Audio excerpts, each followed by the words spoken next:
যেদিন উল্টে যাবে মানুষের দৃষ্টি এবং হৃদয়, অন্তরগুলো উল্টে যাবে, হার্টগুলো উল্টে যাবে, চোখগুলো উল্টে যাবে।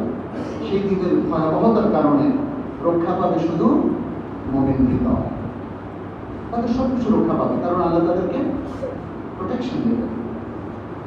ফলে দেখুন, এখানে মসজিদ আবাদ করার এটা সেকেন্ড আয়াত, যেখানে আল্লাহ সুবহানাহু ওয়া তাআলা তাদের প্রশংসা করেছেন।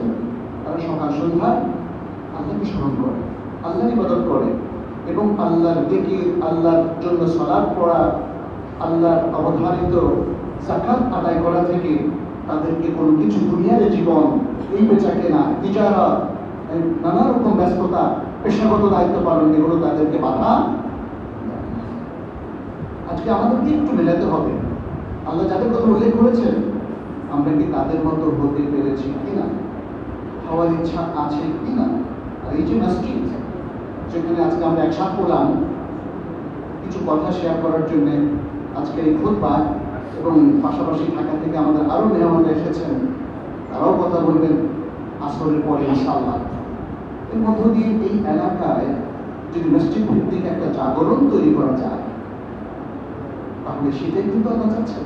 এটাই মসজিদের সঠিক আবাদ। মসজিদের আবাদ নানাভাবে হয়ে থাকে। এক হচ্ছে মসজিদ বানানোর মাধ্যমে, সে আবাদটা অলরেডি আপনারা করে ফেলেছেন, আলহামদুলিল্লাহ। আলহামদুলিল্লাহ, যেটা মান বানা লিল্লাহি মসজিদান, নবী সাল্লাল্লাহু আলাইহি ওয়াসাল্লাম বলেছেন।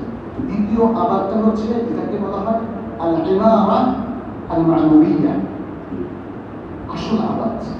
এই আসল আবাদটা হচ্ছে মসজিদ ভিত্তিক যদি আমরা ইমানের তারবিয়ত দিতে পারি, ইসলামের শিক্ষাটা প্রসারিত করতে পারি, নিজেরা ভালো মুসাল্লি হতে পারি, ভালো মানুষ হতে পারি, এবং আল্লাহ এবং রাসূল সাল্লাল্লাহু আলাইহি ওয়াসাল্লাম ঠিক যেভাবে একজন মুসলিমকে গড়ে ওঠার তারবিয়ত দিয়েছেন, নির্দেশনা দিয়েছেন, সেভাবে যদি আমরা নিজেরা গড়ে উঠতে পারি, তাহলে মসজিদের সত্যিকার আবাদ কিন্তু সম্ভব হবে।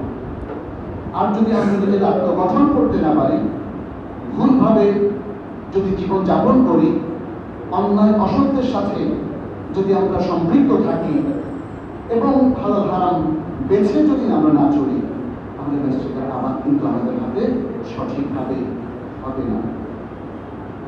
মসজিদের অনেক গুরুত্বপূর্ণ কার্যকর ভূমিকা আছে। আমি সেগুলো নিয়ে ইনশাআল্লাহ সময় যতটুকু আছে চেষ্টা করব সেগুলো নিয়ে কথা বলার জন্য।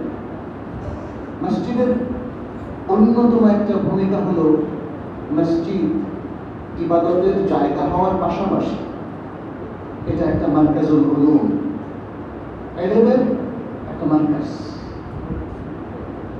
মসজিদ নববীর দিকে একটু তাকান।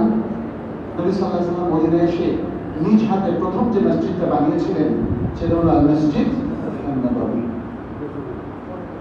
সেখানেই তো তিনি শিক্ষাদান কর্মসূচির মধ্য দিয়ে, তারবিয়তের মধ্য দিয়ে সাহাবাদের জেনারেশনটা গড়ে তুলেছেন।